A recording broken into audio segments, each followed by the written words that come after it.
And Trustee Dawson, in Yes. order to be heard this evening by the public, you need to have your microphone on. And if we don't, They know how.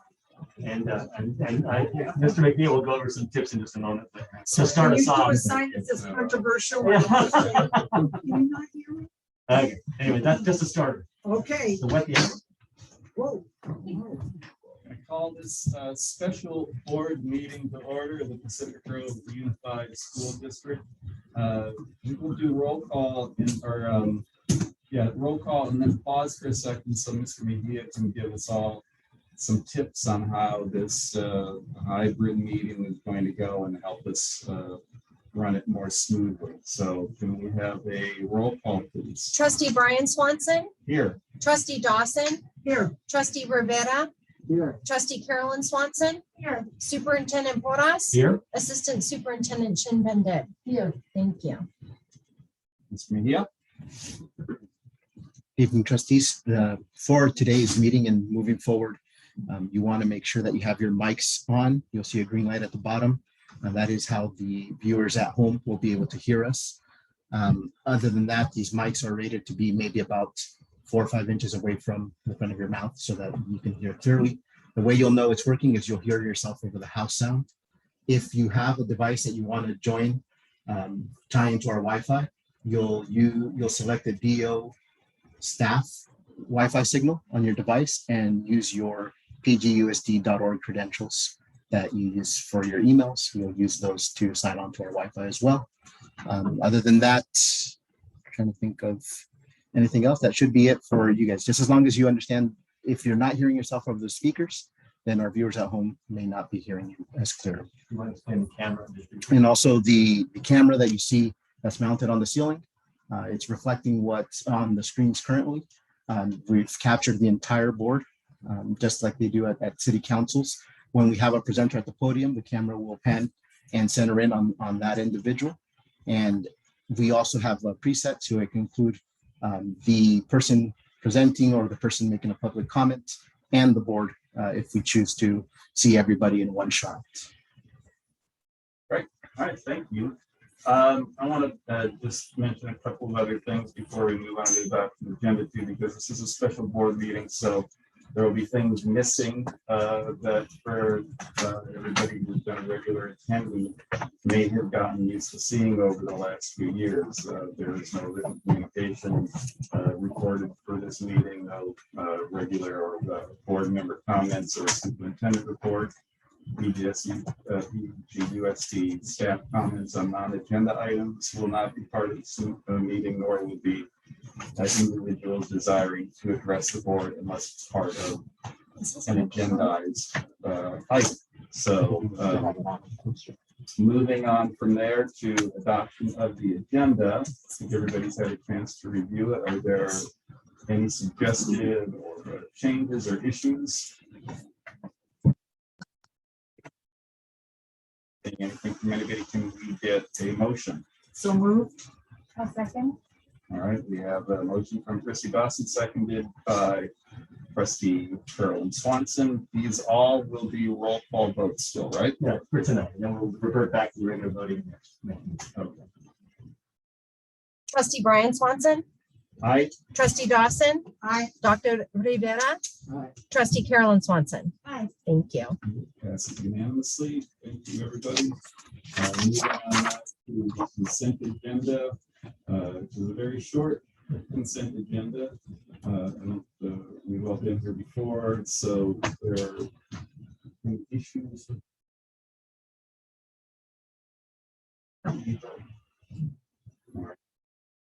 Motion on consent. I move we accept the consent agenda with the minutes of June 17th, 2021. Second. Moved by Trustee Dawson and seconded by Dr. Rivera. Can we get a roll call vote, please? Trustee Brian Swanson, Aye. Trustee Dawson, Aye. Dr. Rivera, Aye. Trustee Carolyn Swanson.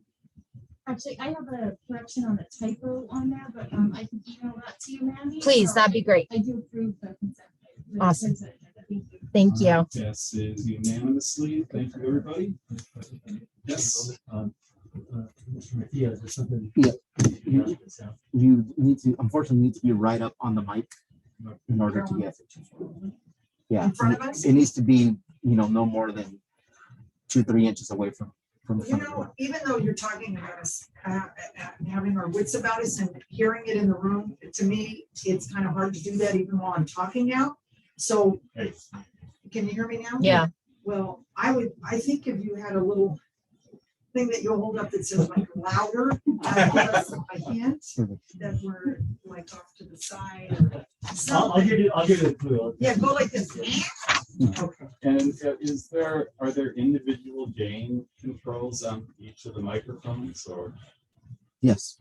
Okay, Mhm. so we may want to think about heating up the mics a little bit too at some point, depending upon if we have any low talkers on the dais. We'll keep playing with it. Superintendent Horace, was I supposed to ask for any public comment on consent? Yes, actually, there is. Okay, so is there any public comment on consent? And I was thinking about this before. I think the way we'll look for it too, just so everybody's aware, because we have the real life audience and then a virtual audience. So I'll be looking first to the people that are actually in the room for any comment, and then we'll go to anybody that might be raising their hand on Zoom. So I don't see any public comment on consent here in the room. Do we see any hands raised on Zoom? I don't think so. Okay, so we're good to move ahead. Jump up to the top. Now moving on to public hearing.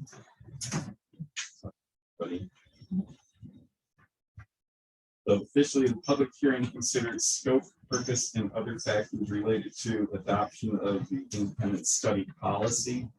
As I understand this is sort of a broader look at this policy, and then once the public hearing is over, the public hearing is mostly for the public, of course, to add in comments or questions that they might have. Then we close that public hearing and the board discusses it further as needed. Is that right? That's pretty much it. So I'm going to officially open public hearing on that item. Do we have any members of the public in this room that care to address the item? Seeing anybody? All right, can we move to the Zoom and see if we have anybody raising their hand about this particular item? No. All right, any reason I should not be closing the public hearing at this time? Public hearing on that item is now officially closed. And so we can move on to action discussion. Action discussion, item A, consideration of adoption of the revisions to board policy and regulation 6158 regarding independent study. Dr. Torres, you want to elaborate a little bit? Sure, I can give you the 30,000-foot view on this one. The details are all listed pretty clearly in the board policy. This really one of the main reasons for our meeting this evening is for the board to adopt these changes in board policy. And we're actually adding a second temporary board policy, which is 6158.1. And that additional policy is in regards to the requirement by the state under AB 130 to provide an independent study option for those parents who feel that they would not like to send their students to in-person instruction. And much like all the revisions that you're going to see in the plans this evening, essentially the state has provided that schools will open its doors for in-person instruction, with the only option being for distance learning, the independent study option. So this policy, 6158, is really our existing policy around independent studies. We've had this forever. Every district does. It involves when parents have students who, for whatever reasons, need to leave the school system immediately for the family matter coming out. It's a temporary assignment for independent studies. This is operated in North Monterey County Unified School District. We have an agreement in place with them for this kind of a program. And so it is operated outside of our district. Parents that are involved in this independent studies program are essentially withdrawing their students from our district and enrolling them into North Monterey County Unified School District, which I'm just going to call North Monterey County. Somewhat that works out there. So It is staffed by them, their program is managed by them. And when the student is ready to return to our district, they return to our district. The inter-district transfer system, which we have in place for this program, is actually the same with slight revision in language, is the same inter-district transfer process that a student would use if they're choosing to go to the independent study program for AD 130, that is for distance learning for this 1 year only. So there's kind of two parts to this. The first is 6158, our regular independent studies program.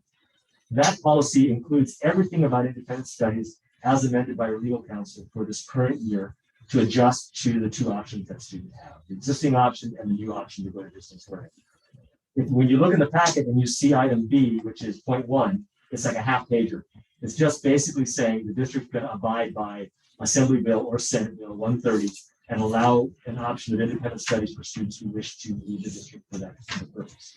It's important to note that districts were given an option either to create their own independent studies program or to use an inter-district transfer system and link in with the program that another district has operated, which is what we do for our independent study anyway. We have been operating so well with North Monterey County that we wanted to go ahead and link up with their new eSchool option, which is their independent studies program. We've already sent all that information out to the community multiple times, and we'll continue to do so. So that new eSchool option is the independent study option as required by Assembly Bill 130. So these two policies are basically saying we're following the law, we're providing an option for parents who wish to choose distance learning. Here's the structure of the law. It's written out for them in the policy. And again, this was drafted by legal counsel to account for everything that needed to be accounted for. So 6158 is basically includes everything. You'll see the changes that are written in there. And at the end of the school year, assuming that Assembly Bill 130 is intact or another law doesn't come along to extend it, you'll see the point 1 basically go away. And then some of the changes that are in our current 6158 will also go away. Anything that was attached to Assembly Bill 130. A lot of ABs in there and everything else, but that's essentially what these two board policies are doing. It's allowing us to operate the independent studies program for our students who are and maintain the current independent studies program, which we also have. And there you go. All right. Happy to answer any questions. Let's just go right to, from my right and then further right with the fellow trustees. Trustee Carolyn, do you have any questions that you want to address in here? I do want to point out too, for everybody who's playing along from home, there are sort of two steps as you look at action discussion item A. There's the red line, which runs 23 through 29. And that always in my early days used to confuse me. And then 30 through 36 is essentially the new version of it. So if you're interested in seeing what the changes are, you look through 23, 29. The final 30 through 36 is those earlier pages just polished up so they read as they would stand. Thanks, Brian. So first of all, I think we're really fortunate that there's this mature kind of independent study program with an office located in Pacific Grove. So if any families are kind of hesitant or feeling like they're having to disenroll and then feeling like they're not part of PG any longer, we've really done everything we possibly can to include them in our school year. I just have a couple of clarifying questions on kind of the nuts and bolts on how this will work. So kids who are seniors who are, been going to PG, USD their entire career, at graduation, if they're attending North Monterey County Unified, how does that work? What does that look like for them? That's a great question. As long as they're enrolled in North Monterey County, they're a student of North Monterey County. Okay. So what would have to happen, because the law permits the student for the purposes of AB 130 to enroll in that program and then disenroll, really, they can at any time, they can choose a school of choice, so parent can withdraw anytime they want. Mm-hmm. I think the advice would be disenroll from North Monterey County at the end of the school year, become our student again in order to participate in, or then they would be our student once again and fulfill. Assuming that all their assignments are completed and their independent study work is done. Usually with those independent study programs, most of that work is completed. Sure, that makes sense. That's the purpose of the program, is keep them on track. So Okay, and so I'm sure staff will be kind of working with those seniors, letting them know that that's something that they need to do at the end of the year if they want to participate in the graduation ceremony. If we have any seniors doing that, absolutely. Perfect. And then. So one point of clarification I have here for page 22. Can you just explain what it means when it says, and this is on the red light, but it makes it into the final as well. When it says no course required for high school graduation shall be offered exclusively through independent study. What does that mean? How does that apply in real life? It's basically saying that they're not putting something in independent study that other students don't also have access to in the regular program. Ah, okay, thank you so much.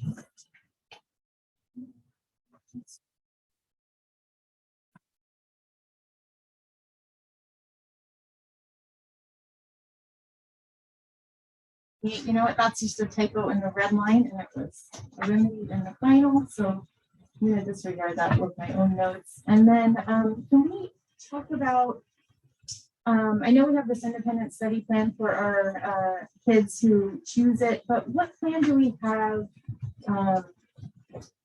for if we have to close down a school? So this is perhaps, and you can guide me if I should ask this later in the meeting, it's loosely relevant, but what do we do when we're gonna close down, if we need to close down a classroom because of a COVID situation? Will we have distance learning implemented, or will it then feed into this independent study program? Yeah, I think that's a great question. I think we may want to bring that back either into the COVID mitigation plan or into the COVID safety plan coming up in the meeting. But with the long story short is we wouldn't try to tangle ourselves up too much with an outside program when we have an inside issue to resolve, and we'll be following in the internal structure for that. Okay, thank you. That concludes all my questions. The question I would ask is, do we have any idea of numbers at this time of who will be 5 kids we have? So far, the 5 families that expressed interest. Okay, and age range, is it I'm sorry, yes, they're all elementary. all elementary at this point? If there are others that have inquired, they inquired directly with North Monterey County. Right. So unless they tell us, we won't know. But the families that have let us know, and the students at North Monterey County have let us know it's been fine. They may be more, but I think once the board, if the board passes this policy this evening, essentially tomorrow we'll be able to utilize the revised interdistrict transfer form, which is an internal document, to make sure that parents have access to it and get to themselves across the schools. Okay. And you had stated this, and I just want to make sure. The students who participate in independent study for 15 school days or more a school year shall have the right continuously to enter or return to the regular classroom at any time. Correct. I'm not as concerned with elementary. I was kind of envisioning a AP class or something that they just drop back in and, 6 weeks in and haven't done anything the same that it was done exactly in the classroom. But it sounds like that's not going to be an issue. Yeah, I think we have to take a look at what courses independently the student is taking to get them into the right course, matriculate them correctly. But it may be that there will be a change, but it might be because of prerequisite work. I don't know. It's kind of hard to say. But It is. I know that at least for the high school, our Counsel is doing an excellent job of making sure the students are kind of folded back in where they can be. Yeah, very good. Okay, that was the main thing I was concerned about. The numbers I'm very happy to hear the low numbers. It sounds like kids are ready to come back overall. And the ones who aren't are going to have this viable option. So great, thank you. Trustee Rivera? Yeah, I just have one question, and it mentioned here that students on IEP specifically how to stay in the IEP that they're able to do independent study. Is that just so that we can make sure that their IEPs are met? Yeah, the state was very specific in regards to how we're addressing issues of IDEA, and in particular, if a parent who has a current IEP with their student wishes to participate in the independent studies program with North Monterey, for example, they would meet with them. If North Monterey can fulfill the requirements of the IEP, we can probably make the transfer fine. If they cannot, they'll remain with us, and we will continue to work with them to make whatever accommodations we necessarily need to make. Most of our special needs students have made arrangements already within our district. That's the only thing. Thank you. I was wondering too, provided the board approves this, and we move forward with it, then you mentioned tomorrow some action would take place. Are we actually going to reach out to the families across the district and make them aware that this is, make them specifically aware that this is available to them if they want? Yeah, we've sent out the information a few times already. I'll push it out on social media as well as the internet website and email. We'll do another push out again. Nothing in the process will change. It's in the bottom of the flyer there. It says that the interdistrict transfer needs to begin, and it begins. That process begins with our own district.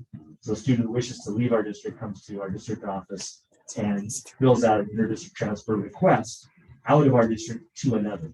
If we release them, which we will for the purpose of this program, then they go to North Monterey County, and then the receiving district has to accept them. And again, in our agreement with them, they'll accept those students. Board, any other questions before we open it up to public comment? Let's start with the room. Anybody in the room wishing to make a comment? Seeing none, Jonathan, can we go to the Zoom, please? I've got nobody. All right. Oh, there's a zone. Oh, Here we go. So there's one person. there's two. It's exciting just because we also get to try it out. Yeah, and see that's how it works. I'm excited you are.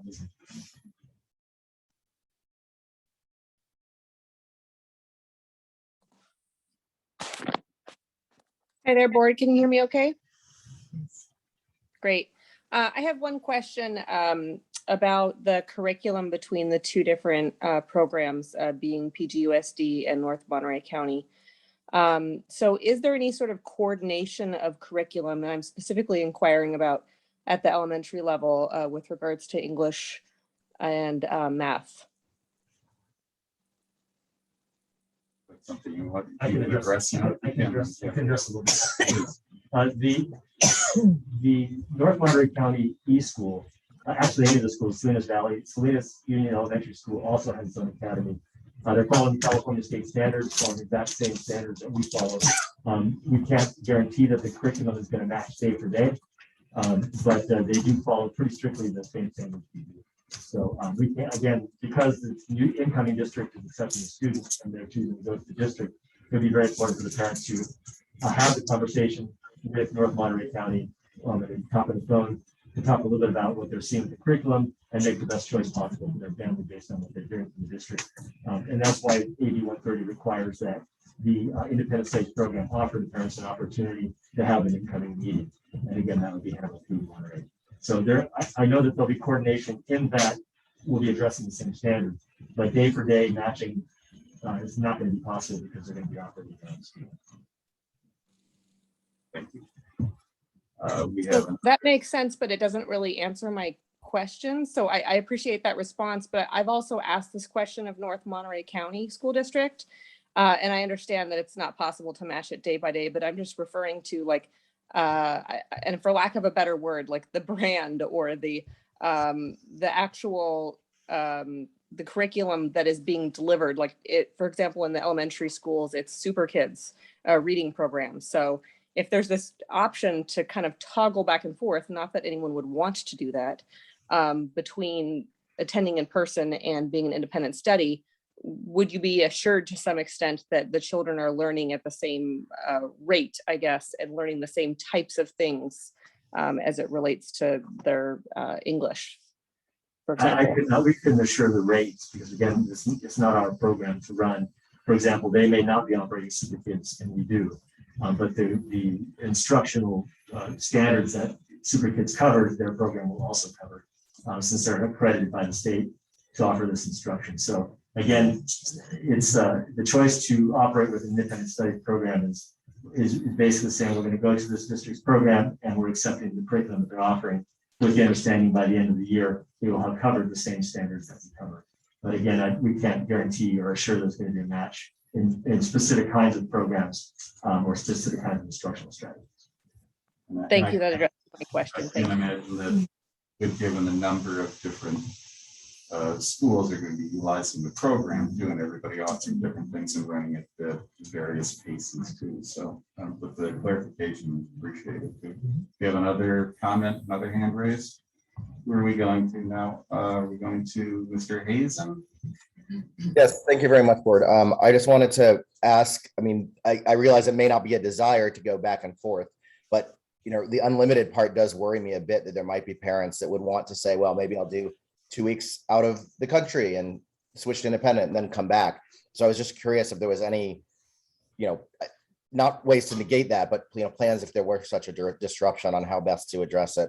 And then the secondary question was, does this preclude the option for any sort of remote learning in a individual classroom, or is there still a possibility there might be for a child that does get sick or a cohort that does get sick to still have remote access to the PGUSD teacher? Thank you. Those are my two-parter. That's something you're able to address now? I can answer a couple of those thoughts. There are a couple of different independent studies. Certainly, I understand the concern about traveling for a couple of weeks and then coming back. The independent studies that we know of and have had for many years is the kind of program that's helped to address that kind of issue. It's a temporary placement with the understanding it's going to be temporary. The move to North Monterey County, or if a parent would choose to go to Salinas, is really intended to be a full year. The intent is you're going to e-school for a whole year. Understandably, if halfway through or partway through there's just a change for whatever reason, a parent may do so because it's a school of choice, and so that can happen.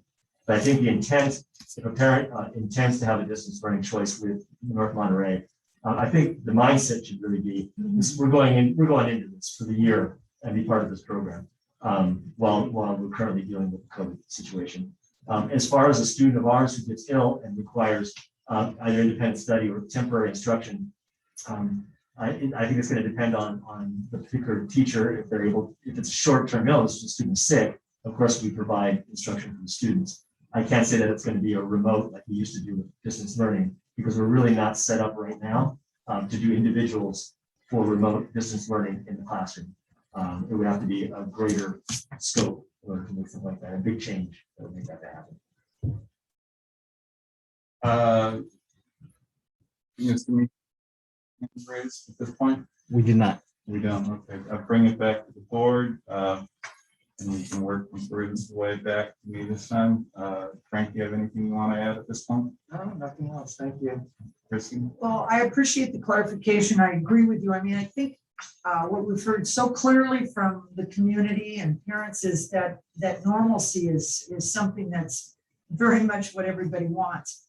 And I'm not seeing parents hopping back and forth between two different programs. I agree with you. I used to run independent study, and it's perfect for certain students, but it is not something to jump in and out of. So I think your explanation was very good, and it'll be interesting to see how it. Ron? No comments. Right. I love too that it's already been in place for a while. I sat down and talked with them over there a couple of years ago too, and I think it's a great option for us rather than trying to build something of our very own. So unless there are anything else, we need to move forward. It is an action discussion item. Can I see a motion from someone? I'll make a motion on staff recommendation. Seconded. We have a motion from trustee Carolyn Swanson and a second from trustee Dawson. Can we get a roll call vote, please? Trustee Brian Swanson, Aye. trustee Dawson, Aye. Dr. Rivera, Hi. trustee Carolyn Swanson. Aye. Thank you. Great, we pass unanimously. Let's move on to action discussion. Item B, which is tied to the hip of what we've just discussed. Knowing that, I don't really have any questions or anything to add. Did anybody else on the board have anything? No, not at this time. I do not. Move right to the room for anybody in the room with public comment. I'm seeing none. And Mr. Mejia, any hands raised? None. Okay, can I see a motion for item B, please? I move we accept and adopt board policy 6158.1 regarding independent study for 2021 through 2022. Motion from trustee Dawson, the second from trustee Rivera. Can you do a roll call, please? Trustee Brian Swanson, Aye. trustee Dawson, Aye. Dr. Rivera, Aye. trustee Carolyn Swanson. Aye. Thank you. We pass unanimously, and we'll move on to action discussion C, revision of board policy 0470, COVID-19 mitigation plan. Dr. Forrest. Thank you, Mr. President. I do want to make just a quick notation too. Even though we are focusing on North Monterey County District, again, there are other districts in our county that are offering independent studies program. As I mentioned, Salinas Union Elementary School District has a very fine e-school that they're putting together as well. And parents certainly can request that as well. It's not exclusive. We just have a good relationship for going a long time with North Monterey, so that's why we focused on them. But parents can certainly, if they find another one within our county that's accredited and they want to take a look at that, they can let us know. And before we jump into on this, this is another two-part where we have a red line and then a final. The red line runs 40 to 51, page 40 to 51, and the final picks up at page 52 and runs to 62. Okay, so this policy that you see before you is another one of those drafted by legal counsel policies. And if you recall, when we first passed this policy, school districts had brought this to the board for consideration, mostly to make sure that we are guaranteeing that we are following the law. We're assuring parents and the public that COVID-19 we've got in place. We had all the dictates that we need by governor's orders, and that we're going to do our very best to put programs in place to address the needs of COVID-19. That's what this policy is about. It's not giving you specifics of the how, because really the how is covered in our COVID safety plan. This is basically saying we are going to move forward, make sure our programs are addressing those needs, and make sure that we are following the law. And if you follow through the policy itself, you'll see that it pretty much stands out that way. The adjustments that are made, as noted on the cover sheet, are adjustments based on the California Department of Public Health, based on the COVID leaves that at one point we were allowing for employees that were ill. Those laws have changed by the state, so we need to make those changes as well. They're reflecting some changes in district practice, again, following the guidelines by the California Department of Public Health and the Monterey County Health Department. You'll see elements of AB 130 in there. Again, the two policies we just passed. This is just saying we will provide independent studies options for our students as part of our COVID response. And you'll see that there's a removal of the references to the last year's distance learning hybrid schedules. Who could forget? So all of those references are being pulled because there are no longer options that are available as we follow the directives of the governor and basically distance learning and masks are the two major focus. And so you'll see that reflected in there as well. And so again, this is pretty much a required by law mandated policy. We made the adjustments accordingly. And I can answer any questions if you want. Bring it to our fellow board members here. Let's start with trustee Dawson. Any questions at that time? No, I thought it was pretty self-explanatory. And thanks for adding on to that. Trustee Rivera, anything from you? I just saw a lot of references to the social distancing, and my assumption is no social distancing until we are told to do so. The target is 3 feet now. Basically, think of an adult's arm length. And again, the state was very specific. Nothing is going to get in the way, as far as we can help it, to get students back in the classrooms. And so if you can't social distance to the 6 feet, go to 3 feet. If you can't do 3 feet, then do less and do every mitigation possible, ventilation, masks, whatever you can do. But the focus is have students and staff wearing masks and get them in the classrooms and do as many mitigation steps as you possibly can. Thank you. Also, let's see the dimension of the student support, all the social, emotional, and how the instructors should be keeping their eyes open. I was really pleased to read about that. One of the lessons we learned last year, I think, was our teachers have done a tremendous job of being able to see those key moments where, oh, the student needs some extra support. And I think our staff got very good at that last year. So. Trustee Carolyn? Yeah, I noticed that it did mention that we can remind families how COVID is transmitted, and we're constantly learning more about this virus. And so I was wondering if staff would be open to, in light of this policy, sending out a message right before school starts, maybe just reiterating exactly how COVID is transmitted. We could we can do something to that effect. I mean, we did that last year as well, and I think the COVID safety plan addresses a lot of that. Yeah, I So- think it'd be great just speaking as a parent in the district to just kind of get that as an individual, like with an email, it's just talking about that. I think it would be effective. I'll talk to her Sally and see what we can put together. Okay, thank you. I had a question, but I cannot find it. So I think it's under the COVID safety plan instead. So I'm okay for the moment. Let's go to any questions from the room, comments from the public in the room. Not seeing anything. So Mr. Mejia, can we check the? Yeah. The Zoom.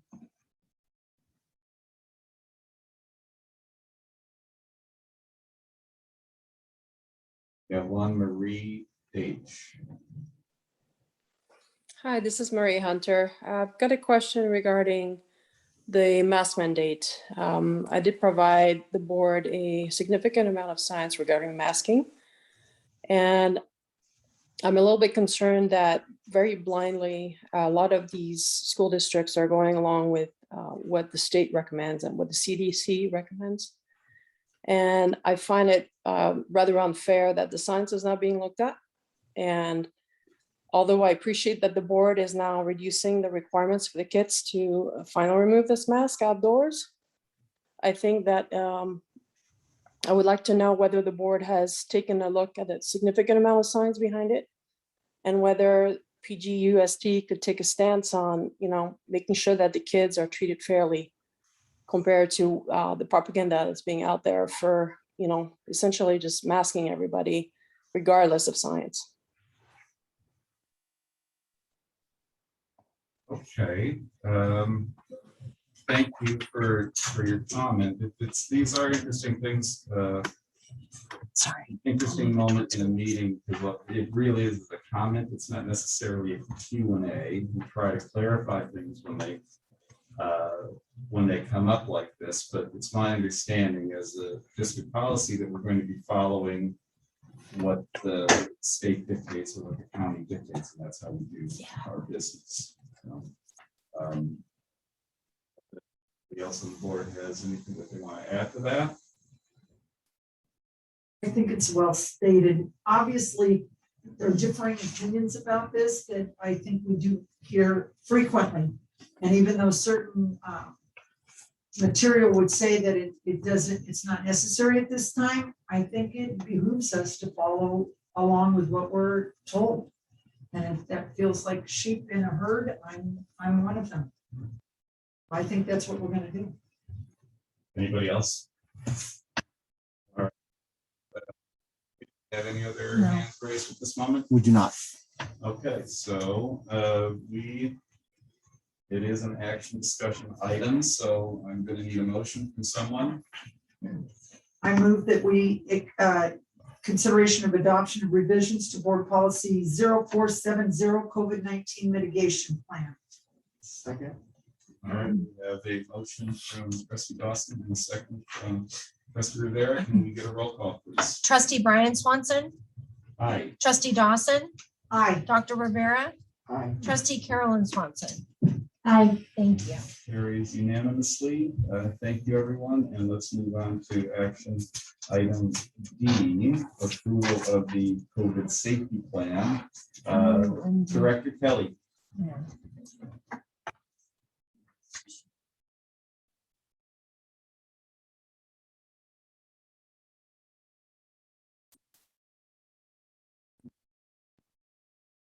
Am I able to share?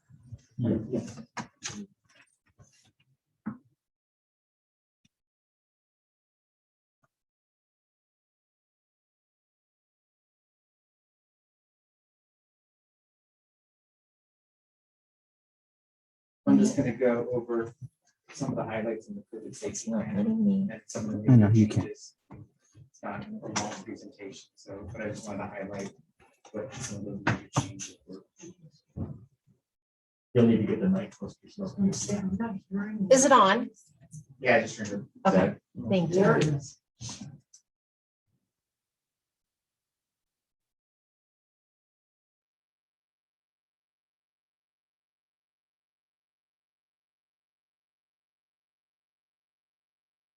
Right, so as you probably looked at, we were able to kind of weed down quite a bit of the old COVID safety plan and really just gear it towards a lot of the questions that we got when school came back. A lot of the other things that we had in the plan before were, you know, what are we gonna do with the facilities, or what are we doing to prepare? We did all that stuff, we implemented it, it's still out there. So now we just kind of weeded that out and then really just focusing on kind of the day-to-day stuff. I'm just gonna go through some of the bigger ones.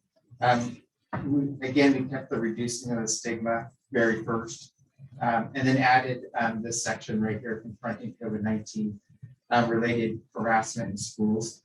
This was something that came down about a month and a half, 2 months ago from the federal government. And it just gives our parents or students a way to turn someone in that they feel like they're being harassed. And so that wanted to give parents that information, because if this is happening, we want to make sure that we're taking care of that right away. Oops. Go through the screening, that's pretty much the same. The next big change is under the mask requirements, and with masks being worn mostly or all the time indoors, and then kids are able to take off their masks during recess or outdoors, obviously when they're eating. And then also too, what we did before, if a student in a university loses a mask, the mask gets damaged during the day, the district will be providing masks as well, so those students will always have a mask. We do have other options in there for clear masks, just guidance on how to use those. And the next big change was the physical distancing, where we already discussed this before. We're trying to get to 3 feet, but the guidance says that physical distancing is no longer that. They're not giving us an actual number now. So ventilation, that's still staying the same as it was last year. Not really any changes to that. And then we have a whole section here on what happens when you do get sick. The biggest changes are going to be for vaccinated close contacts and whether they need a quarantine or isolate.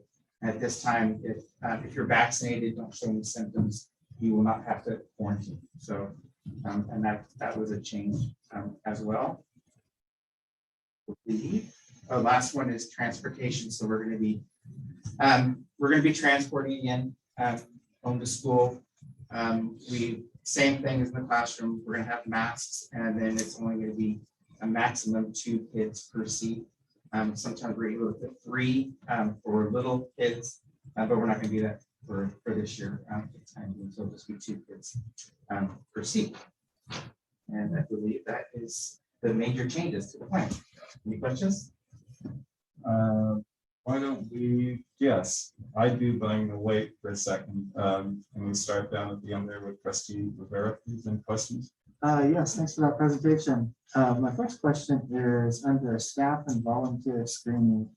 The second bullet point reads, non-essential volunteers will be restricted from all campuses. Will there be parent volunteers this year or no parent volunteers? So that's been a change since we submitted this and changed. I think parents or volunteers will be allowed. They have to show proof of vaccination and then have the other normal background checks and everything else, so that they will be allowed on campus now. So we will have to change that. I think this is going to be changing quite a bit as the weeks go on. So yeah. Yes. If I may. Yeah, go ahead. Yeah. Just the only other piece that it's added to that is we've asked our administrative team also to do their best to make sure that the volunteers are really just there for what they're volunteering for. And when that volunteering session is over, to go ahead and leave the campus. In other words, we try to prevent people from staying there all day. And what we heard for the most part, the volunteers always coming for a particular thing, a reading program, a writing program, which is what we want to try to make that work. But at the same token, in trying to think globally, how many people who are non-student, non-parents, we thought one way to help limit that was to try to keep them focused on their assignment. Thank you. And then kind of off of what that comment was then when we have drop-offs for the younger students, we're going to ask parents just to do drop-off and move on, kind of like the end of last year, or some parents walk their children onto the playground in the morning pre-COVID. We haven't addressed that in this plan yet, so we may have to add it in there. No, we haven't discussed that as a team. Yeah, I think Yeah, at this point, we're looking to really try to follow the same, have parents drop their students off, but not coming onto campus. Just because we want to walk a little carefully these first few weeks of school. And we do have our meeting greets plan for our parents to come and meet with the teacher, do a quick check-in, say hello, and then head out. But I think the overall plan is to try again to be as restrictive as we can without being too restrictive, and see how things flow and make some adjustments. Wonderful, thank you. Trustee Carolyn. Okay, thanks, Brian. Let's see, I've got a couple questions and just overall, just a comment about our COVID safety plan. To me, the reason that we're putting all these measures in place and continuing some, changing some, really is to keep schools open as fully as we possibly can for the entire school year. So I understand if, certain families may feel like this may be too far, other families may feel like it's not far enough. We're really trying to strike a balance within this so that we can kind of have that norm. And so with that statement, let's see, so my first question came about from page 69. So it mentioned that we're going to have the families do the home screen. So we're not doing temperature checks on campus, from my understanding. We're going to have the families kind of have that in there on their responsibility in their mornings. And one second. Okay, so on page 69, there's kind of like a little checklist right there. Right. So how are we getting that checklist out to families? Well, through the COVID safety plan. So this will be sent as soon as if it's approved tonight, this will be sent out to families. So they'll have that checklist in that plan. So if we wanted to do it, but we wanted to do it, I guess, individually, or do we want a one sheet and send that out, we could do that too. To me, that sounds most effective to really call that out. And I know I said earlier in that email that we were talking about the families being reminded how COVID is transmitted. Maybe it's included in, it doesn't have to be specifically how I'm saying it, but I would like to see that the checklist kind of called out for families. I think that would be our best rate of success in having it actually happen. Let's see what else. Okay, so I was thinking a lot about the kids when they're sitting down to eat and they're taking off their masks, and we've kind of been made aware, that the outside of the mask is it's something that if you touch it, you should wash your hands. So just logistically, I'm thinking of all these kids who are taking their masks off and then eating. So how are we is there any way that we can kind of brainstorm together to kind of make sure that kids, maybe there's sanitizer on the lunch tables or something, just logistically, like what are the steps for that? So that's one of my concerns. Okay, yeah, there's nothing in the plan that addresses that. It's something we can brainstorm and put into the plan. Okay. And I don't know if maybe elementary, if you guys had a plan, you did that last year, if you had sanitizer at some of the tables. Sorry to put you on the spot.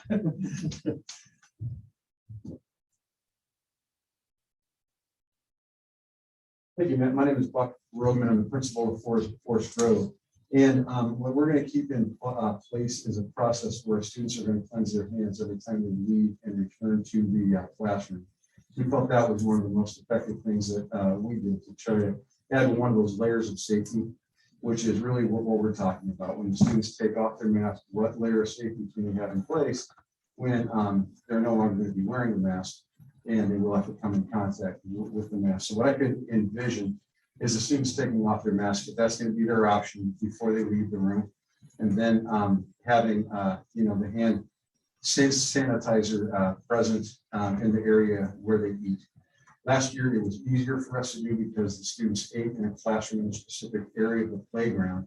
And those areas of the playground were equipped with baskets that have the hand sanitizer in the baskets as well as extra masks. Our supervisors who are going to be on the playground are still going to have those baskets available for the hand cleansing as well as the masking. And it would take very little effort on our part to have those baskets and the sanitizer available at the eating stations as well. As for the parents dropping off the students at the school, we will encourage them to walk their students to the gate. But then we'll have adult supervision available to help guide the students into the school from that point on. So we recognize that, especially with the littlest of our learners at those first couple of days of school, they have to have a little bit of courage at age 5. And so we're going to have some adults there to help guide them and help them on the first day of class. So we've thought through that, and we think that right now this is still a safe way to go to see if we have a parent drop off. Thank you. And then I have 2 more questions. So let's see. So page 81.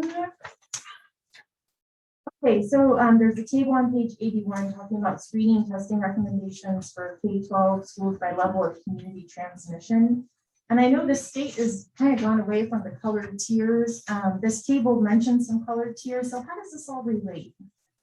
It's really what the CDC is following. So that table came right out of the CDC. Okay. So we felt like it was important to put that information to parents so they can kind of track what CDC is doing. And with what our understanding is that CDC and CDPH, like California Department of Public Health, are really closer and following each other, or Department of Health was following CDC more closely than they were 2 or 3 months ago. Okay. So that I guess the relevance of the table is that that's what the CDC is going to be following. If things get worse, they'll be following that tiered system. I see. And so do we know, for example, right now, which color tier we are in? I don't know. I don't know either. Okay. I guess what would happen then, because it's in the plan, is if we move from low transmission to moderate, then the district would then notify families and then we would change accordingly. And we would be notified by Department of Health that we're moving into this tier, and that those things will be told to us by them, yes. Okay, thank you. And then my last question has to do with siblings. This is on page 83. We have just a small little area talking about siblings. And from my understanding, and I just want to make sure that I'm correct on this. So from my understanding, if there is a child who tests positive, their sibling then is considered under close contact and would be asked to quarantine. However, the siblings class would not be asked to quarantine. Is that correct? That is correct. Okay, do you mind adding a line in this that just makes it really clear that the sibling will be asked to quarantine? Because it wasn't clear to me when I was reading it through the eyes of the parent. Yes. Okay. Yes, no problem. And that concludes my questions and comments. Great, thank you. Trustee Dawson. I found this very effective. I love this, the way it's laid out. I always like pictures. It helps me understand them. I know Carolyn had mentioned a couple of things she finds of import in this and that those should be sent out. I think the entire booklet, as you mentioned, plan should be sent out. I think an email is sufficient at the beginning that says things like, please note the daily home screening for students, on page whatever of the, and just mention that. I don't want a parent to see a couple of things and say, okay, I know what's going on in the district. I think they need to look at this whole section because I think it's a lot of stuff. And I think the most important piece in the communication is that it's fluid, because if we learned anything last year, it's whatever is going on Monday isn't necessarily going on Wednesday or Friday. And it's constantly shifting. But I think it's set up in a real nice way to go through. And I do like highlighting a couple of things. Please specifically note these pages and take the time, just like we do with the handbooks. Take the time to read this and know this with your family. Right. I think that it's real well done. Thank you.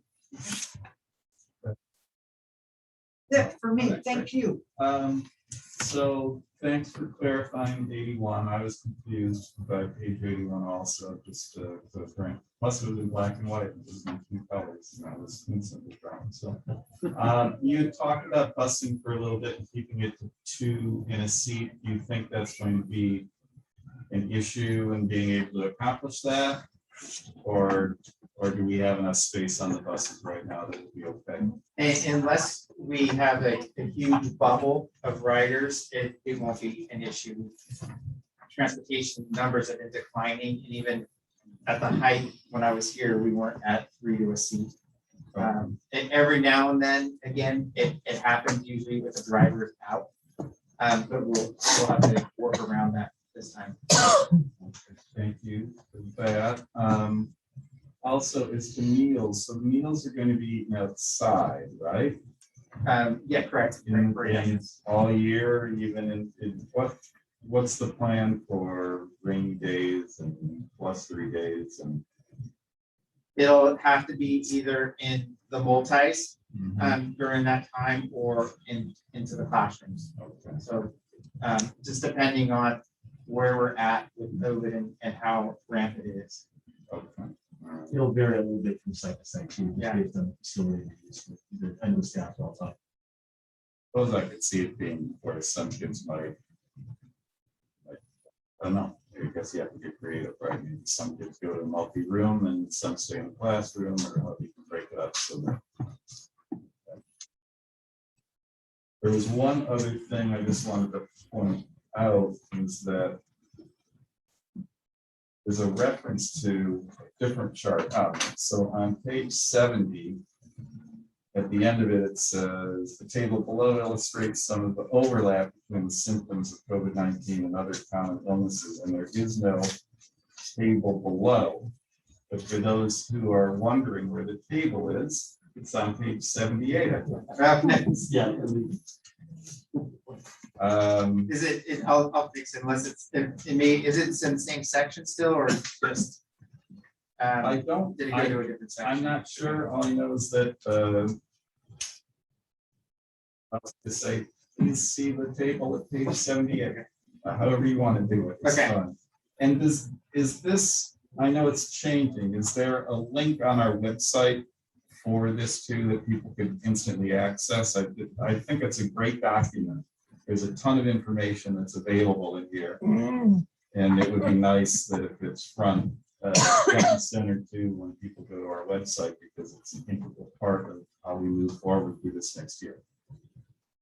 Yes, it's accessible under the COVID thing. Okay, great. Those are all my questions. Let's move to anybody in the room with public comment. Seeing none, Mr. Mejia, can we check for any? None. Yeah. I just want to say something really quick. We're gonna need you to come up to the mic, otherwise nobody's gonna be able to hear your comment. Please. And if you'd like to, could you share your name? Yeah, it's been 1 2 minutes. And I just, so it sounds like most of the stuff comes from the CDC, right? I mean, that's what it is. Like, I just was curious if the board, if you guys really, I mean, it's just so much stuff here. You never really caught it. If any of it actually works.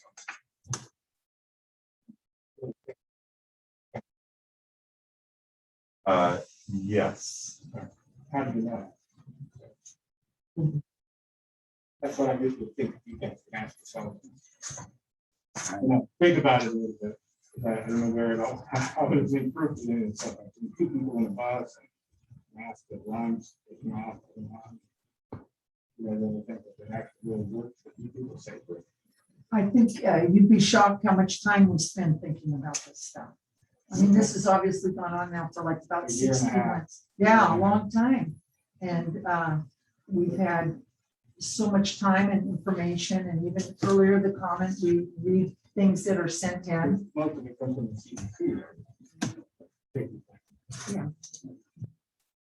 I'm just curious, if you guys actually think any of it's really gonna keep people safe. Thank you. And I think we still have no further raised hands on Zoom. Is that right, Mr. Mejia? 0. Bring it back to the board. Any other comments or inquiries from the board? Can we move to discussion? So get a motion if you can, please. Motion to approve the public safety plan. Second, Motion from trustee Rivera, second from trustee Dawson. Can we get a roll call? Trustee Brian Swanson, Aye. trustee Dawson, aye. Dr. Rivera, Aye. trustee Carolyn Swanson. Aye. Thank you. Unanimous. Let's move on to action discussion item E, certificate of assignment order. Billy, please. Good evening, trustees, members of the public. My name is Billy Mackey. I'm the HR director for the district. And the item we're talking about is the certificated personnel assignment order. And it's the first one for the 21-22 school year. We have on this particular item 3 new employees, a temporary change of assignment, and some stipends, 3 stipends, 1 retirement and 1 resignation. The retirement I would like to highlight is Sarah Weber. She's worked for the Pacific Grove Adult School for 7.5 years. Prior to that, she's been in our district working in different capacities as a substitute teacher for over 20 years. So I just wanted to thank her for her service, her dedication to the students. I remember when she worked with elementary kids, and now she's at adults, has been at adult school teaching set and diploma class. So has made an intense positive impact on the lives of our students in our district. So thank you to Sarah. Board, so we'll start with trustee Carolyn. Any questions? No questions. Trustee Dawson? Yeah, I was just curious about leadership for the special assignment with Dr. Hagquist. Yes. Is that position been filled? What's going to happen with that? So Dr. Hagquist will be moving to the TOSA position. Right. And we have some changes in assignments at the school site where people have picked up some of the sections. I don't know if everyone knows, but Dr. Hagquist teaches English psychology, and he was also the leadership teacher. And so we have another teacher that is going to be teaching English and psychology, another teacher teaching English and doing the leadership. And then we are posting a full English position. That's English 1, 2, and 3. Thanks for that. Trustee Rivera? No questions. I don't have any, actually, I did have one question, and thank you for pointing out the retiree, because there's on the other one too, and it's astounding the number of years. It's really impressive, and I think it says something about that person and their dedication, and that it also says something about the district and the environment that has been fostered here over the years. So these usually come up, I think, in consent, though, don't they? Yes, we moved everything to action tonight because it's a special meeting. And so rather than take it for granted that all these are just happening as normal, we wanted to draw it out and make sure we're very clearly discussing this. There'll be changes with the school year. Well, I'm glad that you did. So let's open it up to public comment in the room. Is there anyone in the room? Beth, please. Come on. Question, what is TOSA? Teacher on special assignment. Oh. And what is the special assignment? His special assignment is learning loss mitigation.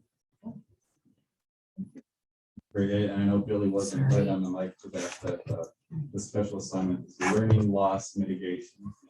So, okay, any other public comment in the room? Let's go to Zoom. Any hands raised? There's none. We have no hands raised. Okay, very good. So back to questions. Okay, we need a motion on action discussion item E. I move we accept certificated assignment order number 1. I'll second. All right, we have a first from trustee Dawson, second from trustee Carolyn. Can we get a roll call, please? Trustee Brian Swanson, Aye. trustee Dawson, I Dr. Rivera, Aye. trustee Carolyn Swanson. Aye. Thank you. Or is moving on now to action discussion. Where are we? F. classified. F follows E still. Always. Okay. Director Mankey, by all means, please. Thank you, trustee Swanson.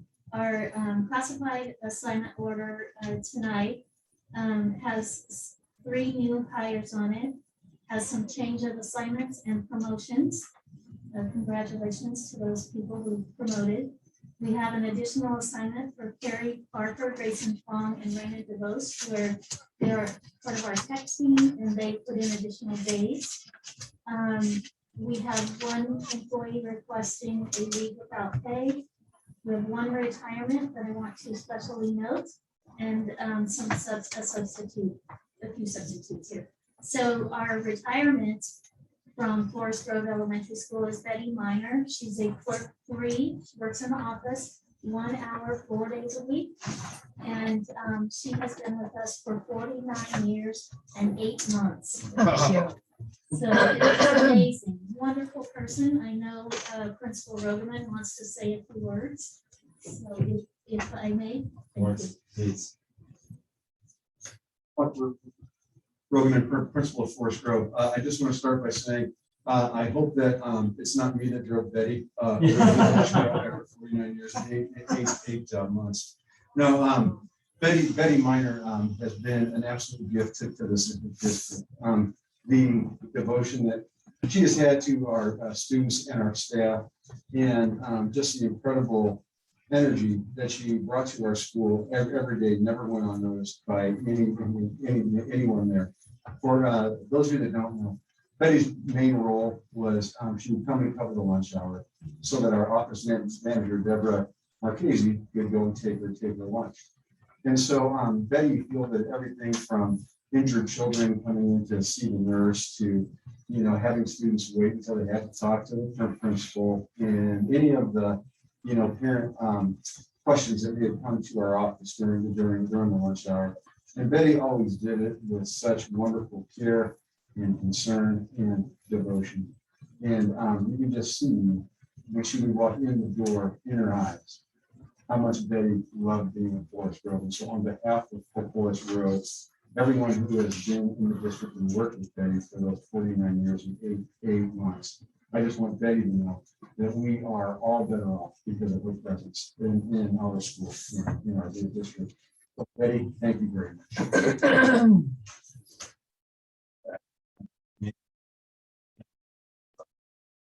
Bring it to the board. Ms. Carolyn, anything from you? 2 things. So at the 49-year mark, maybe hard from the board to Betty. I know we haven't done it for other retirees, but I've never seen 49 years come up, and I think that's really special. So if anyone's willing, I'll go out and buy one and write the signature. Okay. And then Director Mankey, do we have any classified assignments that are not filled that the district is hoping to fill that trustees can kind of help promote job description wise, or how are we doing? We have some positions that are still vacant.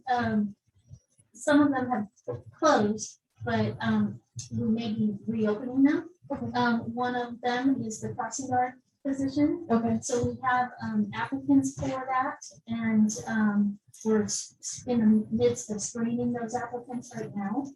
And we have some instructional assistant positions that that are coming available. Then I think we'll be having a paraeducator as well, so working with our special ed students.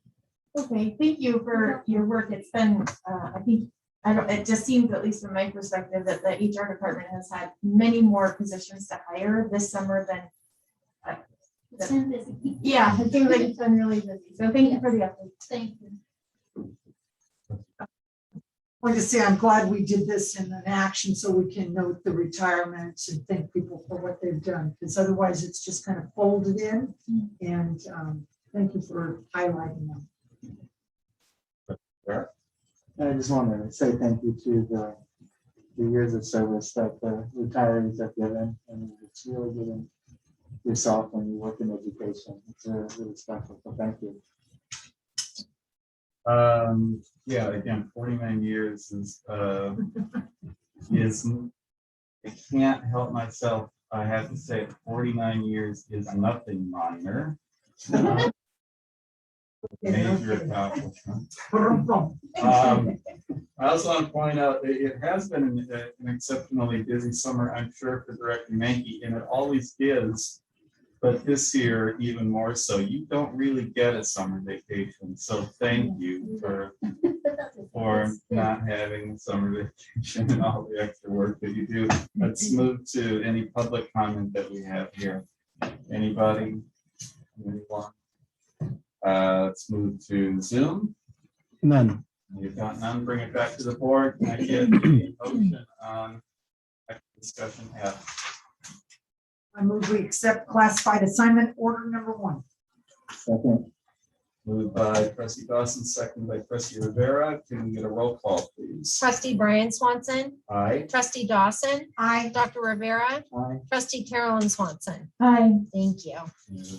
We surpassed unanimously. Thank you, everyone. Moving on now to action discussion G, revised job description for technology systems coordinator to director of technology systems. Director Mankey.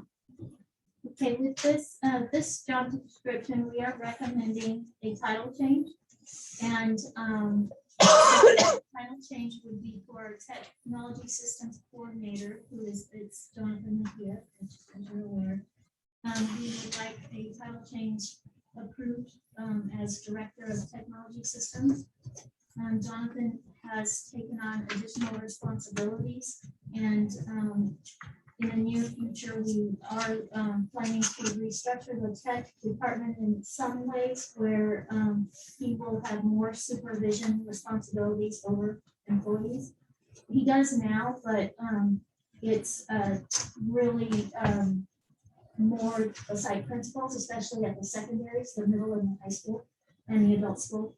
In the future, the plan would be that that those, especially the secondary tech positions, not necessarily the elementary, are directly under Jonathan's supervision, and of course working with the principal. But he would have his team be able to coordinate throughout the district. And then I would be getting ahead of myself, but there is the next item is a new position that, if approved, would also be under Jonathan's supervision. To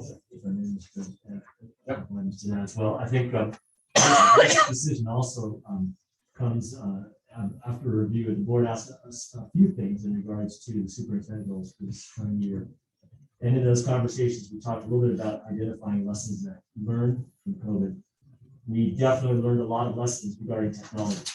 And I think on the education technology side, Director Binder did just an amazing job in identifying all the learning and instructional pieces that we needed to put into place, especially during this time of synergy. But on the infrastructure technology side, Mr. Gafia has been just irreplaceable in regards to the work that he's done. We learned a lot of lessons from him and the research that he's done.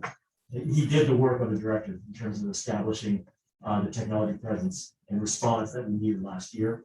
We learned a lot of what we can do this coming year, and in response to the special goal 3 for communications, this position has been central to that, and a directorship will allow Mr. McKee to be able to make some decisions immediately and quickly as we need to with regards to communications. And I think that's responsive to what the board has asked of me as a superintendent and the administrative team. Okay, thank you. Before we go on to, I got a note here that there might be some feedback issues. So for my fellow trustees, when we're not speaking, let's make a point to turn off our microphones. Okay, so board, any questions related to this item? I'll start with you, Trustee Rivera. No questions. Thank you for taking on all that extra work, especially in these trying times. That's awesome. Yeah, it's so good to be back here today. And even though it's a whole new kind of beast, I know you've worked so diligently to get this all pulled together. And I think it's so important for our future as we discuss the amount of people that would participate often in the board meetings being up in the 150s. So we're still going to have the intimacy of being here and people being present, but being able to reach it home. And I think a lot of the work you've done has just been stellar. So thank you. And it's good to see this. Great, thank you. Trustee Carolyn. Yeah, thanks, Brian. Yeah, I read through the job description. It makes sense. The only thing I kind of struggle with that has nothing to do with probably Director Mejia by the end of this meeting is just kind of understanding, because I don't have an IT background, it's kind of understanding why we have two directors and kind of what each of them, what is under each of them and that kind of thing. It doesn't have to be done right now tonight, but maybe just in the future. And it could be just an email to the board or something, but I find myself not quite sure what the responsibilities are of each of our directors. So that's my comment. Thank you, Trustee Carolyn. I don't have any questions on this. Just to thank you again, as I know it's been, as we've gone through this year, there have been incredible challenges on so many different levels and touching so many different things. And now we're sitting here in this room together. I'm not sure which screen to look at, but that's good because choice is a good thing too. But things are working and we have people tuning in and I know that that took a lot of work. So thank you for all the effort there. Let's open it up to the public. Do we have any public comment on this particular item from folks in the room?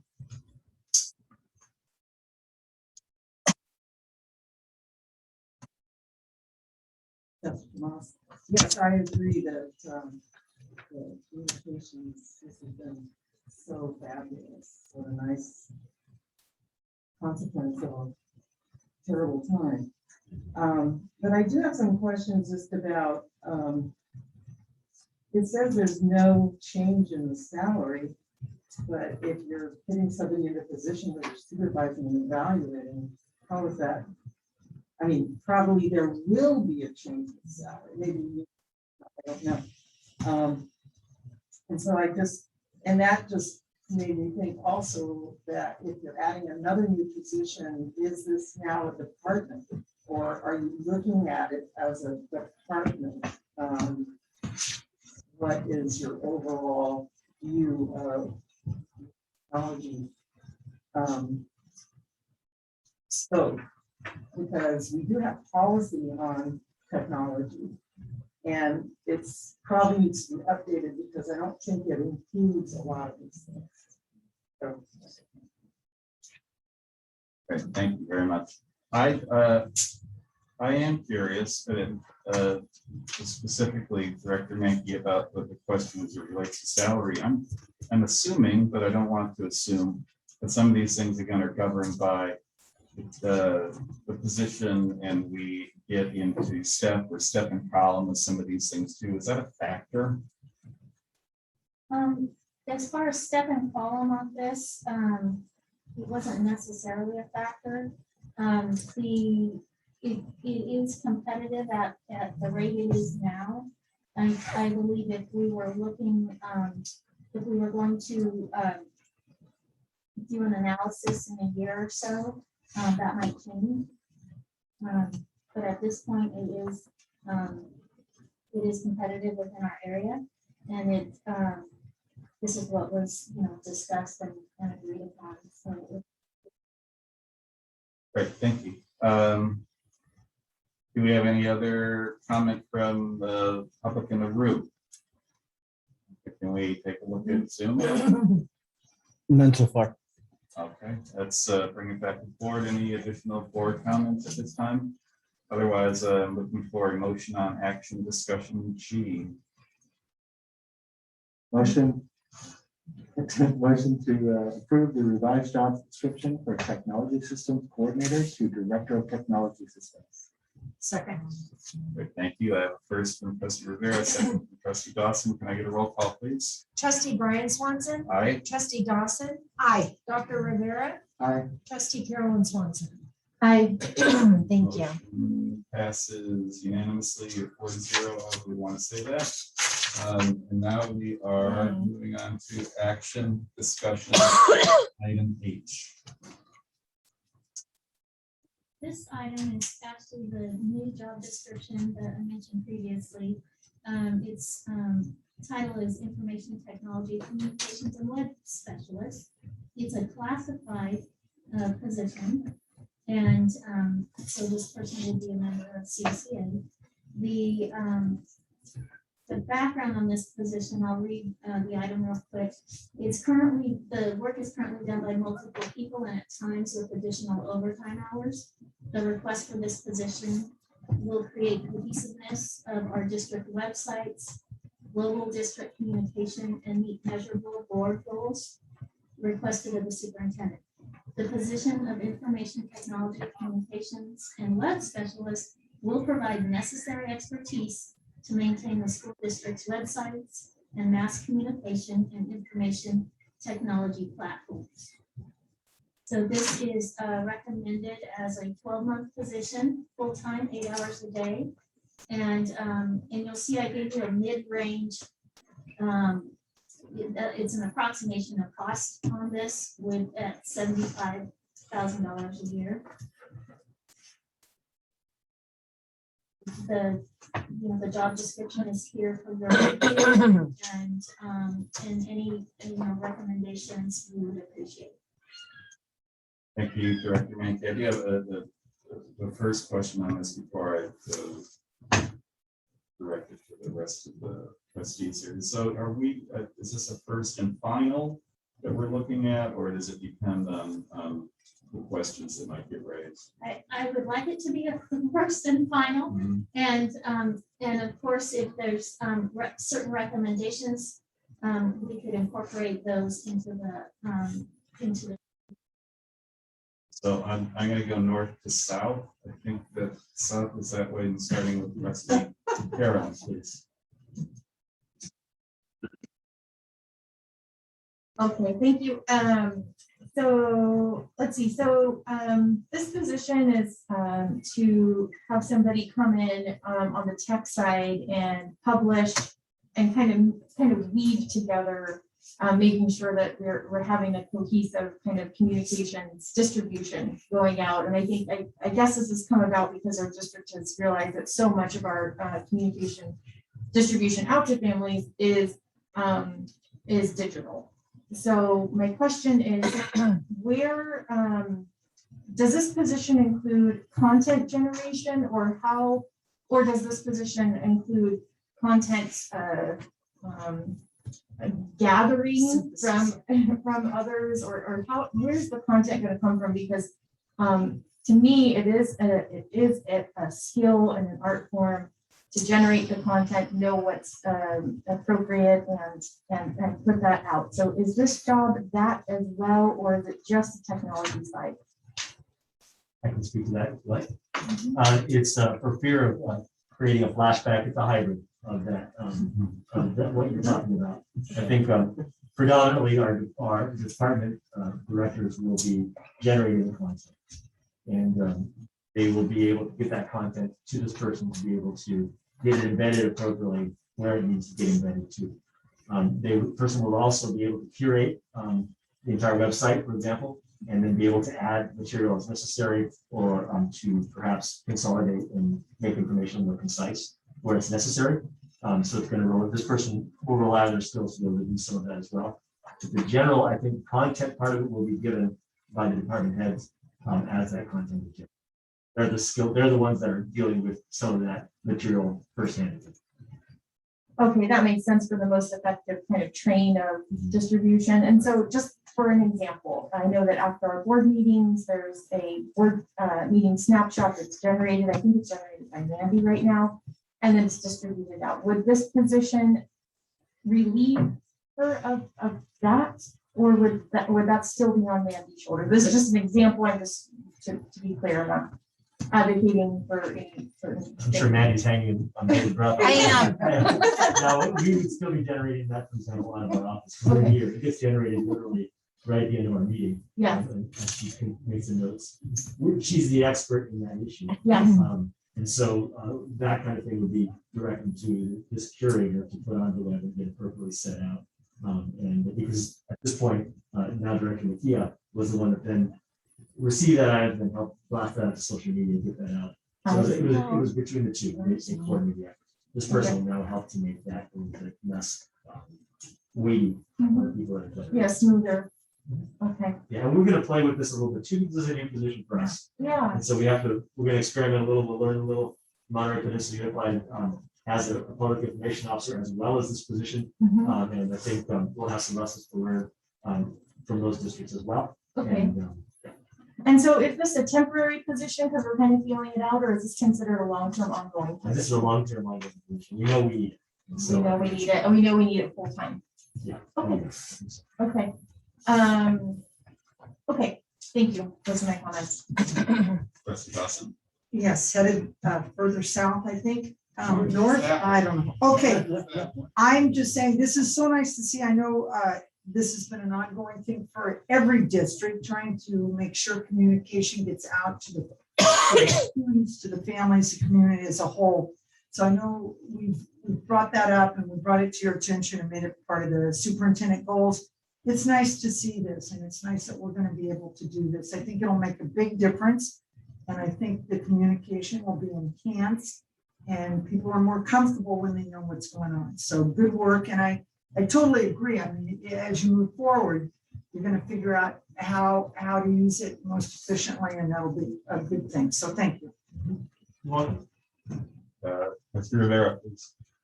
So, Trustee Grant wants to ask most of the questions I have. I'm thinking web design, right? That is great. This is beautiful because we talked about how nice the graphs are and how we need this information available to see. So to have someone with the skills to open up a page and visually pleasing and inviting for our district, but then also easy to find information. And so I know exactly where to go. I don't have to click and find it and find for what I'm looking for. So this is wonderful. Yeah. Thank you.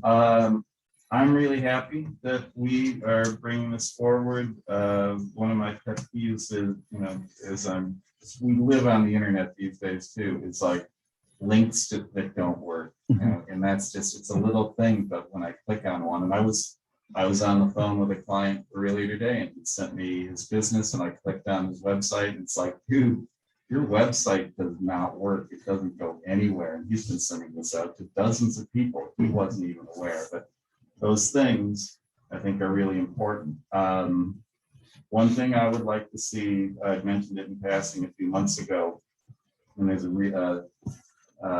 is because we live in this world of acronyms too. I would love for every time that we use an acronym, especially in anything that's on the web there, for it to be hot linked to some sort of explanation of what that acronym is, because again, it's like COSIT today, right? It's like, that's a new one for someone who's been coming to board meetings for. I should know. I did. So I'm really thrilled that it's happening. I think it's really necessary. But let's bring it to the public. Is there anyone in the room with public comment at this point? If you're going to approve this tonight, I'm just wondering if classified are they part of reviewing the job description? We have a discussion with them. Okay. I can, could we actually get, and since you answered that question, but I don't think you were on mic, so the question was about classified. Yeah, the question was about if classified have a chance to review documents, and on new classified positions, we meet with the classified leadership to discuss the position. Great, thank you. Mr. Mejia, do we have any hands raised on Zoom? We do not. Okay, board members, any other questions at this point? Let's get a motion, if we can, for action discussion. I'll make a motion on staff recommendation. Second. We have a first from trustee Curl and a second from trustee Rivera. Can we get a roll call vote, please? Trustee Brian Swanson, Aye. trustee Dawson, Aye. Dr. Rivera, Aye. trustee Carolyn Swanson. Aye. Thank Motion you. passes 4-0. It is, yes, I'm sorry, I just want to make one last comment, if I may. by all means. Number one, I appreciate the board for meeting on such a quick notice for these items. That we just felt there was imperative that we get this taken care of. Some of it, the law said we had to, so we're getting on it. But I do want to make a comment and applaud the entire administrative team, especially in putting this stuff together so quickly. There's a lot that happens behind the scenes, and all of the staff do, of course, but when we met with the administrative retreat just this past week and talked a lot about these issues, it was amazing how quick, well, it wasn't amazing. It just happens. Our team does a great job of putting together what we need to. So I do want to acknowledge the administrative team for the work that they've done this summer and putting this package together for you. We're all so excited to have our students back. We just can't wait. And so this just helps get us on our way and to make sure we're creating the safest environment possible for our students. And I want to appreciate that you taking the time out to meet. Thank you very much. Mr. Mejia, before we go, can we see the Zoom count and where we're at right now? 37. 37. 37, my favorite number too. So, and our next board meeting is August 19. It's 7:30. Tell your friends, everybody on Zoom will be here August 19. We'd like to see more people there, and this meeting is adjourned. Yeah, well done.